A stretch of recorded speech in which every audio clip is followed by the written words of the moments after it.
So anyways, I'm a married man with a kid. Happily married man. Yes, I am. I love my wife to death. I love everything about being fucking married, but I'll tell you this right now. We do fight a lot. We do argue all the time. If I've learned anything in 5 years of being married is we're always working on me. You know? Evidently, my wife is this completed work under museum glass that is to be admired and studied. Like, how did she do that? And I'm like one of these guys, you know those buildings that just has scaffolding around it for like 6 straight years? And you're like, are they ever gonna finish that thing? Is that some sort of insurance job? Jesus Christ, what a piece of shit. You should just tear it down and start over again. Yeah. I have a temper. So that's the thing. That's what kind of ruins things. Everything else I do is fine, but I have a fucking temper, and it just ruins shit. And then my wife always says the same thing. She's always just like, I just don't understand. Where did that come from? Where is that coming from? It's you just go from 0 to 100 in 2 seconds. It's like, first of all, I idle at 75 miles an hour, all right? So don't give me this 0 to 100. I walked into this restaurant at 75. I could hear that guy talking too loud on his cell phone from the fucking parking lot.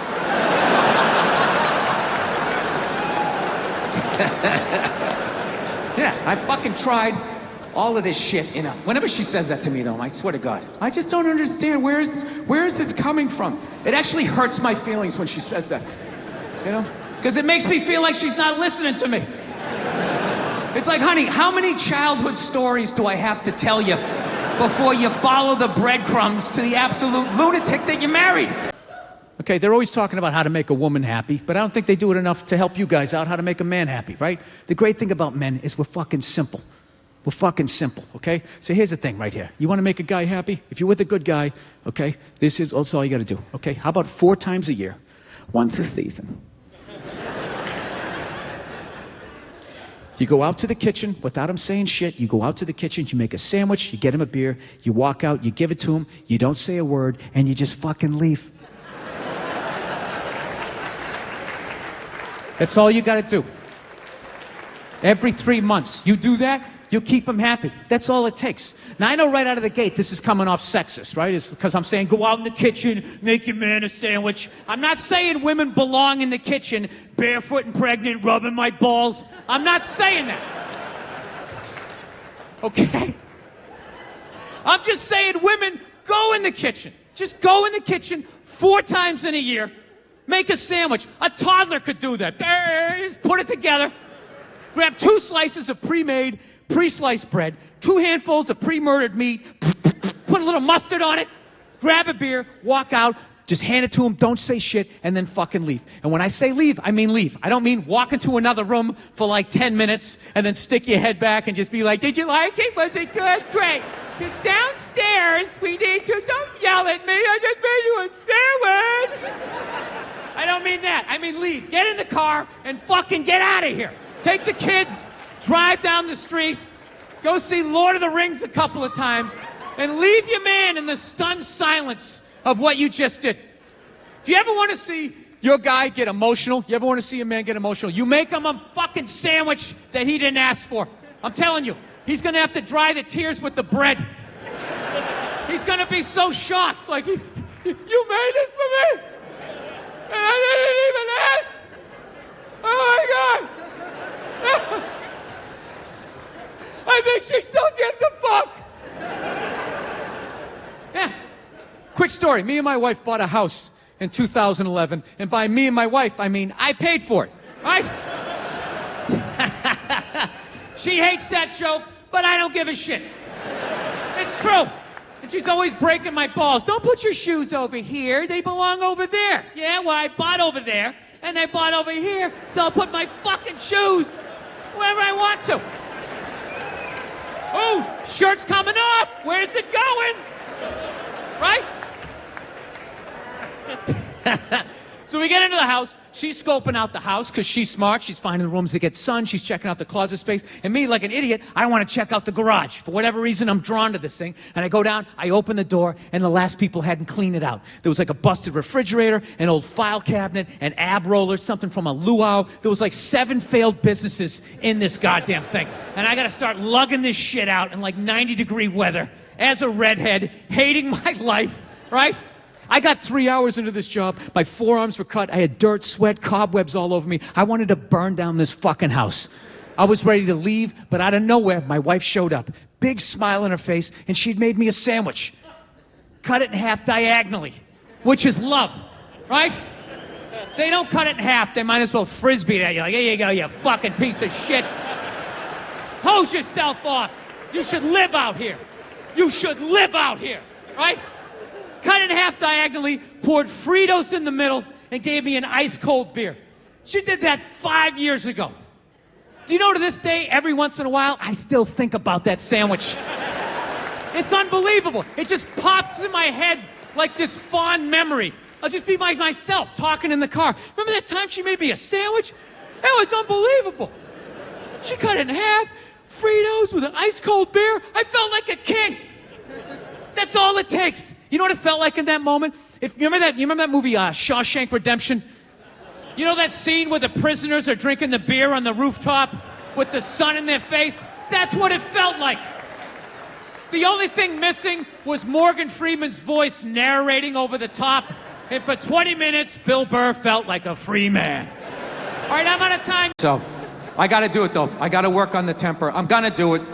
You know, I got the kid now, and I don't want to pass it on to her. You know, I have like a demon in my family tree, like this fucking rage. It's just, you know, just keeps following us, and now I got it. I have it so bad, like literally my daughter, she's a little over 2 years old. She's yet to meet me yet. You know? Like the real me. She's seen glimpses of me. I come, hey, how are you? She's seen glimpses of the anger, but I'm able to smooth it over really quickly. Like, whoa, Daddy almost snapped his phone in half. But I see it in her face. I can see the way she looks at me. She's starting to put it together like, this dude's a little fucked up, man. This is a little fucked up. I cannot tell you how heartbreaking that is to see from a toddler. Much less your own daughter. I'm like, I gotta end this thing, man. This rage, it has to end with me. I can't have an angry kid just walking around fucking kicking toys, fucking bullshit, just being like a lunatic. I want to be like that priest in The Exorcist when the devil got in him and he just fucking leaps out the window and dies, you know? So I've been fucking trying everything, you know? I tried, you know, I don't know, I meditating, wearing sweaters. I did that for a while. Like if I dressed like a regular guy, I'd be one. I drew a smiley face on a Post-it and stuck it on my dashboard. Like that was gonna help with my road rage. You know, driving down the street like, you motherfucker! I guess I've done that too. Thank you, smiley face. I remember one night I actually considered taking a bath because I was gonna call my wife. I was on the road and I was like, I don't want to have a fight with her. I need to relax. What the fuck can I do? And I thought about it. It's like women take baths, right? They do. It's a very feminine thing. They have a bad week. I just want to decompress, and they just have a soak. And then they're just fine. Next thing you know, they're drinking wine, they're calling friends. I'm so glad you're in my life. And I feel I can get back out there again, right? So I'm literally alone. I start drawing a bath, and the water came all the way up. And at the end of the day, I couldn't fucking do it. There's just no way as a man to take a bath and not think about killing yourself, you know? There's just something about slipping into that coffin-shaped thing. It's like, am I gonna slit my wrists? Am I testifying against the mob? What the fuck am I doing here? I'm a man, I don't take a bath. You take a shower, hose it off, block out your feelings. Keep walking till you drop of a heart attack. Literally, as you're going down, are you okay? I'm fine, I'm fine. Can't take a bath, sitting there playing with a rubber ducky, sticking my toe in the faucet, right? Not allowed. Not allowed to be that happy. So, I don't know what I'm gonna do. I think I'm gonna go back to therapy, do that fucking bullshit again. Fast forward through all these stories I've told a million times. I gotta do it though. I'm gonna do it for my kid and do it for my wife. And selfishly, do it for me. Because, no, I'm gonna tell you why. You're not gonna like the results, miss.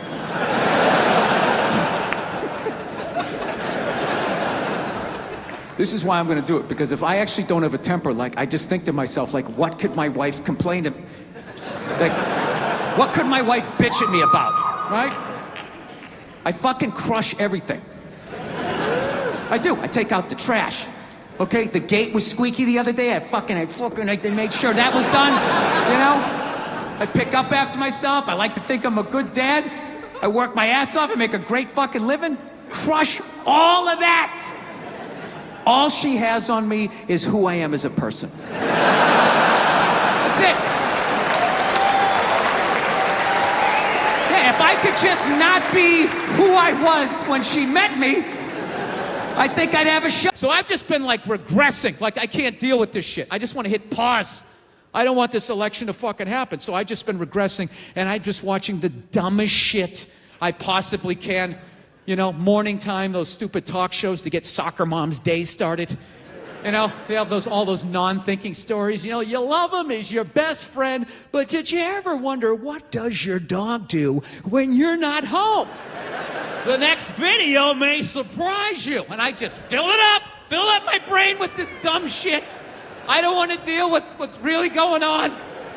Nationwide heroin epidemic, fuck that. It's National Taco Day. We got Tony from Tony's Taco. Tony, what is it that makes a great taco? Well, it's all about starting out with the tortilla. Watching them making pancakes and all that shit. Talking to the ladies, talking about body issues. They're always talking about body issues. That's the dumbest one ever. When they talk about Hollywood, going like, Hollywood, they create these impossible body images, blah, blah, blah. You know, that whole thing, the plus-size actress, right? The fatties, you know? That's like a big thing. They're sick of being treated like fat people. I don't know what it is they're doing. They're going on the cover of magazines now, just like showing how fat they are, wearing a little bit amount of clothes. And everybody's like hyping them up, like, oh my God, that's so brave. That's so courageous. I'm not saying it doesn't take balls, but that's a bit of an overreach with the word brave, right? Like, what am I supposed to do if I ever see a fireman running out of a building carrying a baby and an old lady? Am I going to sit there like, oh my God, you're like a fat actress that takes her shirt off to do a magazine shoot to promote the movie she's in?